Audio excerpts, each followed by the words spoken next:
ஸ்ரீமதே ராமானுஜாய நமஹ. ஸ்ரீமத் அழகசிங்கர் திருவடிகளே சரணம்.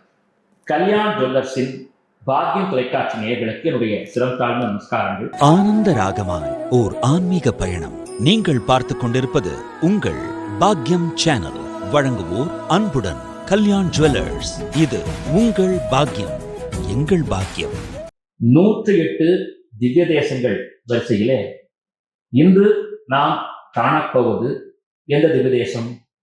5 தாயார்களை நாயகிகளாக கொண்டு காட்சி தரக்கூடிய திவ்ய தேசம். திருவங்கை ஆழ்வாரால் 11 பாசுரங்கள் அருளப்பட்ட திவ்ய தேசம். திருவாரூர் கும்பகோணம் நெடுஞ்சாலையிலே அமைந்திருக்கக்கூடிய திவ்ய தேசம். இப்படி பல சிறப்புகளை தன்னகத்தே கொண்ட திருச்சேரை சாரநாத பெருமாளை பற்றி இன்று நாம் காணவிருக்கிறோம். இந்த திருத்தல மகாத்மியத்தை பற்றி சொல்லும் பொழுது ரொம்ப ஏற்றமாக சொல்வார்கள்.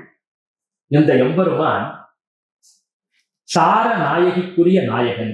சாரம் என்றால் என்ன பொருள்? சத்து.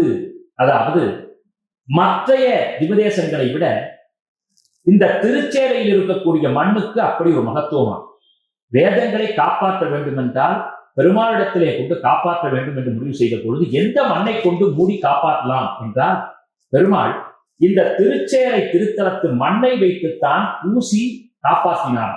எனவே இந்த திருச்சேரை மண்ணுக்கு அத்துணை சத்து மிகுந்ததாக சொல்லப்படுகிறது. அதை விட ஏற்றமாக இந்த திருத்தல மகாத்மியம் சொல்லும் பொழுது தஞ்சையை ஆட்சி செய்த, தஞ்சாவூரை ஆட்சி செய்த மன்னர் அழகிய மணவாள நாயக்கர் என்ற ஒரு மன்னர். அந்த மன்னருடைய மந்திரியாக பூபாலன் என்ற ஒருவர் விளங்கினார்.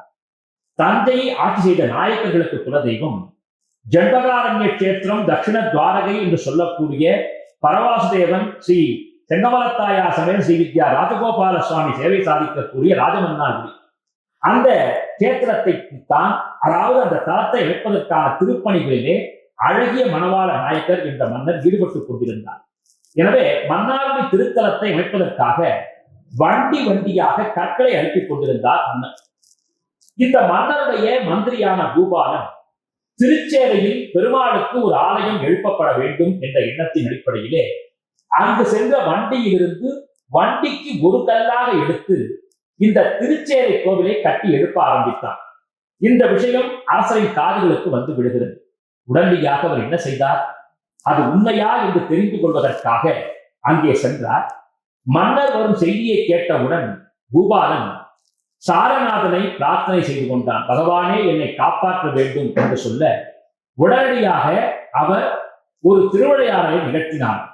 அழகிய மணவாள நாயக்கர் சென்று பார்க்கும் பொழுது திருச்சேரை மன்னர் மன்னார்குடி ராஜகோபாலனாகவே காட்சி தந்தாராம். அதை கண்ட அந்த மன்னன் வியந்து போய் மன்னார்குடியில் இருக்கக்கூடிய ராஜகோபாலனே இங்கே சாரநாதனாக விளங்குவதாக நினைத்துக் கொண்டு இருதரம் குப்பி வணங்கி துதித்தாராம். எனவே அந்த ஒரு அற்புதத்தை பூபாலன் என்று சொல்லக்கூடிய, நரச பூபாலன் என்று சொல்லக்கூடிய மகா மந்திரிக்காக பெருமாள் நடத்தி காண்பித்த திருவிளையாடலை பூர்த்தி செய்த திருத்தலமாக திருச்சேரை பேசப்படுகிறது. அது மட்டுமா? ஸ்ரீதேவி தாயார், பூமாதேவி தாயார், நீலாதேவி, மகாலட்சுமி, சாரநாயகி என்று 5 நாச்சியார்களோடு காட்சி தரக்கூடிய திருத்தலம். சார புஷ்கரணி, சார விமானம், சாரநாத பெருமாள், சாரநாயகி என்று எல்லாமே சாரம் சாரம் என்று வருவதால் வேதத்தின் சாரமாக, அமுதத்தின் சாரமாக, பரமாத்மாவின் சாரமாகவே இந்த பெருமாள் விளங்குகிறார். அதுவும் சங்கு சக்கரத்தோடு வலது கரத்திலே தாமரை மலரை ஏந்திய வண்ணம் மூல பெருமாள் காட்சி தருகிறார். சாரநாயகி தாயார் அழகே உருவாக காட்சி தந்தாள் என்றால் இந்த தலத்திற்கு இன்னொரு சிறப்பு என்ன என்று பார்க்கும் பொழுது கங்கை, யமுனை, காவிரி, சரஸ்வதி உள்ளிட்ட சப்த நதிகளும் அழகாக ஆடிப்பாடி வடநாட்டிலிருந்து இங்கு வந்து இங்கிருக்கக்கூடிய தென்னாட்டு நதிகளோடு அவர்கள் நட்பு பாராட்டி தங்களுடைய விளையாட்டை தொடர்ந்த சமயத்திலே ஒரு கந்தர்வன் புறப்பட்டு வந்து அந்த சப்த நதி கன்னியரையும் வணங்கி சென்றான். வணங்கிய பொழுது இந்த 5 நதிகளும் 7 நதிகளும் சேர்ந்து அவன் தன்னைத்தான் வணங்கினானோ என்று நினைத்துக் கொண்டு ஒவ்வொருவரும் தத்தமது பெருமையை பேச ஆரம்பித்தார்கள். உடனடியாக அவர்களுக்குள்ளே ஒரு சச்சரவு எழுந்தது. யார் உயர்ந்தவர்?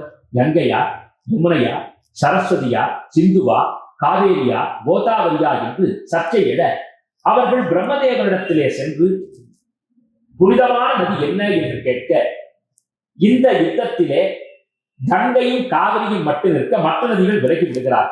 பிரம்மா சொன்னார் கங்கையே உயர்ந்தவள் என்று. காரணம், பெருமாளுடைய திருவடியிலிருந்து புறப்பட்டு சிவபெருமானுடைய சிரசை தாங்கிக் கொண்டிருப்பதனால் கங்கை உயர்ந்தவள் என்று சொல்ல, காவிரி தாயார் வருத்தப்பட்டு எனக்கும் அப்படிப்பட்ட பேரு வர வேண்டும், கங்கைக்கு நிகரான பேரு வர வேண்டும் என்று கேட்க, நீ உடனே சார கஷேத்திரத்திற்கு செல், அரச மரத்தின் அடியிலே தவமியற்று நாராயணன் வருவான் என்று சொல்ல, கடும் தவத்தை காவிரி தாயார் இயற்ற தை மாசம் புஷ்ய நட்சத்திரம், அதாவது பூச நட்சத்திரத்திலே பெருமாள் குழந்தை வடிவத்திலே காட்சி தந்தார். தவழ்ந்து வரக்கூடிய குழந்தை வடிவத்திலே பெருமாள் காட்சி தர, அந்த பெருமாளை வணங்கிய அந்த காவிரி தாயார் இங்கேயே தேவரில் இடம்பெற வேண்டும், பாவங்களை தீர்க்க வேண்டும், சாபங்களை தீர்க்க வேண்டும் என்று பிரார்த்தனை செய்ய, உடனடியாக பெருமாள் அதற்கு இசைவு தெரிவித்து சாரநாயகியோடு இங்கே சாரநாதனாக எழுந்தருளுகிறான். எனவே காவிரிக்கு ஏற்றம் தந்த திருத்தலம் அந்த காவேரி ரங்கனே இங்கே நின்ற திருக்கோலத்திலே சாரநாதனாக விளங்குகிறான். பொதுவாக நாம் எந்த ஒரு நூலை படித்தாலும் அதனுடைய சாரம் என்ன என்று கேட்போம். பகவத்கீதை 18 அத்தியாயங்களை கொண்டது. அந்த 18 அத்தியாயங்களில் சாரம் என்ன என்று கேட்டால், பக்தி யோகம், கர்மயோகம், ஞான யோகம், பகவானுடைய சரணாகதி என்றெல்லாம் சொல்லுவோம். இப்படி சாரமாக விளங்கக்கூடியவன், வேதத்திற்கெல்லாம் நாயகனாக விளங்கக்கூடிய வேதநாயகன், அந்த வேதத்தின் சாரமாக விளங்குபவன் தானே என்றும், எப்படிப்பட்ட தெய்வங்களாக விளங்கினாலும் அத்தனை தெய்வங்களுக்கும் அதிபதியாக ஆத்ம சாட்சா்காரமாக விளங்குபவன் தானே என்றும், 4000 திவ்ய பிரபந்தங்களுக்குள் இருக்கக்கூடிய இறைவன் தானே என்றும், காவிரி கங்கை முதலான நதிகள் என்னிடத்திலே புறப்பட்டது என்று சொல்லி அதற்கு மகிமையை தந்தவன் தானே என்றும் காட்சி தரக்கூடிய திவ்யமயமான பெருமாளாக இந்த சாரநாத பெருமாள் காட்சி தருகிறார். விழா கோலங்களை சொல்ல வேண்டுமென்றால் பக்தர்கள் இந்த பெருமாளை பிரார்த்தனை செய்யுங்கால் அவர்கள் வாழ்விலே மிக உயர்ந்த நிலையை பெறுகிறார்கள். குறிப்பாக வீடு கட்ட வேண்டும் என்று நினைப்பவர்கள், வாஸ்து குறைபாடு உள்ளவர்கள், நவகிரகத்திலே அங்காரகம் உள்ளிட்ட கிரகங்களின் தோஷம் பீடித்திருப்பவர்கள் இந்த தலத்திற்கு வந்து மனப்பூர்வமாக பிரார்த்தனை செய்து கொள்ள வேண்டும். நவகிரகங்களின் தோஷத்தை நிவர்த்தி செய்யக்கூடிய பெருமாளாக இந்த பெருமாள் காட்சி தருகிறார். அந்த சார புஷ்கரணி அச்சுனை மகோன்னதமானது, காவிரிக்கும் கங்கைக்கும் மேலாக சொல்லப்படுகிறது. எனவே சார புஷ்கரணியை வணங்கி சார விமானத்தை சேவித்து சார நாயகியை வழிபட்டு சாரநாதனை சேவித்தால் நமக்கு வேத நாயகன் அதனுடைய உண்மையை எடுத்து எம்புவான். பொதுவாக ஒரு மனிதன் வாழ்விலே பிறக்கும் பொழுது நாம் ஏன் பிறந்தோம், எதற்காக வாழ்கிறோம், அடுத்து என்ன செய்ய போகிறோம், இந்த பிறவியின் பயன் என்ன என்று தெரியாமல் பல நிலைகளுக்கு உட்படுத்தப்படுகிறான். அப்படிப்பட்ட சூழலிலே தான் ஏன் பிறந்தோம், இந்த பிறவியின் பயன் என்ன என்று தெரிந்து கொள்வதற்கும் எடுத்த பிறவியை முழுமையாக நிறைவு செய்வதற்கும் ஒரு மனிதன் செல்ல வேண்டிய திருத்தலம் திருச்சேறை என்று சொல்லப்பட்டுள்ளது. கடன் தொல்லைகளை நீர்ப்பதற்கு அங்கே ருண விமோச்சகராக சிவபெருமான் காட்சி தருகிறார் என்றால், வாழ்க்கை என்ற பாதையிலே மனிதனாக எடுத்த பிறவி கடனை தீர்த்து வைப்பதற்கு சாரநாத பெருமாள் சாட்சியாக நின்று கொண்டிருக்கிறார். எனவே சாரநாத பெருமாளை, சாரநாயகி தாயாரை, மகாலட்சுமியை, உமாதேவியை, ஸ்ரீதேவியை, நிழாதேவியை 5 நாயகியோடு சேவை தரக்கூடிய இந்த சாரநாத பெருமாளை கண்டு நாம் வணங்கினால் வாழ்வில் மனிதனாக பிறந்ததன் பிறவி பயனை அடையலாம் என்று ஆழ்வார்களும் ஆச்சாரியர்களும் சொல்லி இருக்கிறார்கள்.